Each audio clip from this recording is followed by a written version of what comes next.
Okay, so these are assembly instructions for my baseball cap file. The original one was Father's Day themed. This one is, of course, Valentine's Day themed because this is what's coming up next for us. I redid the base. I had two pieces. One was smaller than the other. This time I made it as an outline. And I just used red Cricut cardstock, and I put just a medium-sized black marker in the pen holder to make the stitching.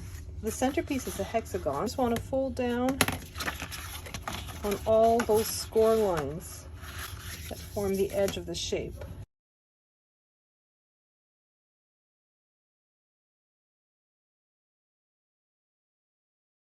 I'm just using a bone folder on my score line. If you don't have a bone folder, you can use a ruler or any kind of object with a straight edge. I folded down on all those score lines. Now I'm going to fold down on the score lines that are on the side and the top of all these rectangles on each side.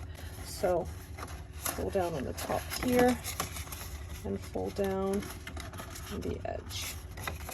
And just do that for all 6 sides of your box.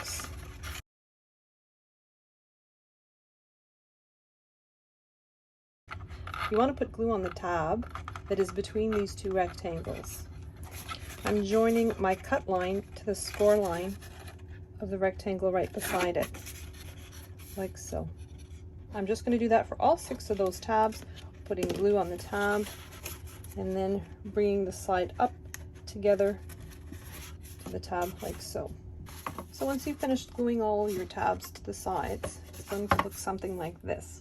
You're going to temporarily fold back those top tabs like so, and then you're going to choose one, it doesn't matter which one, and just put glue all over the tab. Then you want to fold it inwards and just go in there, and you want to press down, spreading all that glue, and it makes a nice reinforced edge for your box. And you're going to do that for all 6 of them.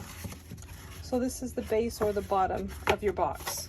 So I'm going to move on to the lid, the top of the baseball cap. So I've used a medium-sized Cricut black marker to mimic the stitching, and I have adhered my sentiment. It is in gold adhesive foil. Fold down on all the score lines on these tabs at the side, and then fold down the score line on this side and all along the bottom of my lid. And then I'm going to fold down on those score lines between the 3 panels. Make sure you get all those tabs folded down, and you're going to fold down all the same score lines on the second piece as well.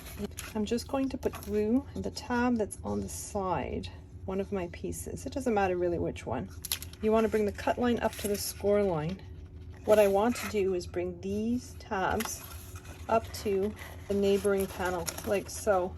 You want to do it in such a way that the indentations between the tabs barely show. So I'm holding my piece upside down, and I'm just going to put glue on all those tabs, and I'm going to kind of fold out my pieces. I've got my fingers holding those tabs underneath and just sort of guiding them into position like so. And you're going to want to do that for all the tabs between the panels until you reach these 2. So now we come to the very last set of tabs. And so you have your tabs on the inside. Going from the inside, just put glue on that very first tab, the one that's at the crown of your cap, and then you want to position it so that it's right on that cut line, and then press firmly down. And then you're just going to keep doing that with subsequent tabs, making sure that they're right along that cut line. And then I have the one last tab at the bottom. Glue on that tab and join those 2 sides together. And so now we have tabs at the bottom. These are basically just to reinforce the edges of your box. I'm temporarily folding them to the outside. Just like we did for the bottom, just put glue on the tabs, fold them inwards like so, and then go in with your bone folder or your ruler and spread that glue around. So I cut out several same size circles to put on top, but then I did one that is foiled Cricut craft board. I'm just going to grab a cheap marker, so I'm just coloring the edges red. So I'm just going to stack all these circles one on top of the other to form one very solid topper for my cap. I'm just going to place that on the center like that and glue it on. So then I have my base panel. So I'm taking a marker. I'm just coloring the edges of my Cricut foil craft board. I'm holding it so the pretty side is on top so that if my marker slips, it slips on the wrong side. So I'm gluing my stitch layer on the base and I'm centering it as best I can. I've put down glue on the bottom of my box layer and I'm just positioning it all the way to the edge of that red piece, but there's an even border on each side. And then with my sentiment at the front, I'm just positioning my lid on it. And there you have it, my Happy Valentine's Day cap.